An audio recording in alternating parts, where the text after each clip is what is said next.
নমস্কার বন্ধুরা, আটানা ব্লগ আমার চ্যানেলে আপনাদের স্বাগত। তো আজকে বাড়িতে একটু ছোটোখাটো অনুষ্ঠান আছে, আর তার জন্য না বানানো হচ্ছে রাইস। তো শীতকাল মানে এই রাইসের ব্যাপারটা না মানে এসেই যায়। শীতকালে আমরা রাইসটা খেতে ভালোবাসি, আর শীতকালে সব কিছু সবজি অ্যাভেলেবেল থাকে। তো প্রথমে না এখানে বাসমতি রাইস বানিয়ে নেওয়া হয়েছে, ভাত বানিয়ে নেওয়া হয়েছে। এবার এর মধ্যে গাওয়া ঘি ছড়িয়ে দেওয়া হচ্ছে। তো এটাকে বানাচ্ছে আমার কাকিমা, সেজ কাকিমা। এ খুব না রাইস বানাতে পারে, খুব সুন্দর। তো আজকে এর ওপরে এই দায়িত্ব পড়েছে। এবার এর মধ্যে দেওয়া হচ্ছে গুঁড়ো গরম মশলা।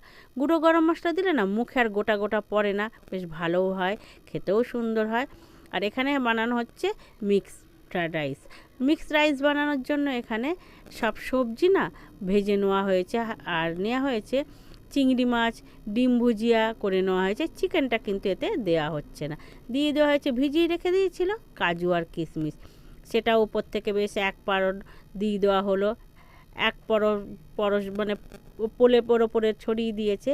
দেওয়ার পরে আবার কিছুটা ভাত নিয়ে নেওয়া হয়েছে। আরে আমাদের বাড়ি তো 18-20 জন একসঙ্গেই আমরা খাই, সেজন্য না আমাদের সব কিছুই একটু বেশি বেশি আর বড় বড়।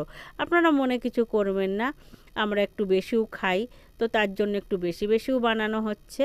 এখানে না আর একবার ভাত দিয়ে ওর উপরে ঘি ছড়িয়ে দিয়ে এবারে রাইসটাকে মানে ভালো করে মশলা টশলা দিয়ে নিয়েছে, নিয়ে ওর ওপরে ভেজিটেবলসও দিয়ে দিয়েছে। তো একার দ্বারাই তো হয়ে উঠছে না, ওই জন্য আর একজন একটু হেল্প করে দিচ্ছে দেখুন। তো আমরা একটু খাই বেশি।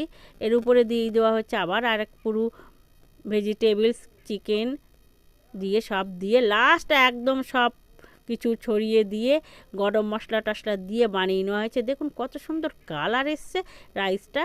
তো বন্ধুরা, বাড়িতে আপনারা এইভাবেও রাইস বানিয়ে নিতে পারেন, খেতে খুব টেস্ট হয় রাইস। তো আমরাও বাড়িতে এইভাবে বানিয়ে খাই। আমার ভিডিওটা কেমন হয়েছে কমেন্টে অবশ্যই জানাবেন, ভালো লাগলে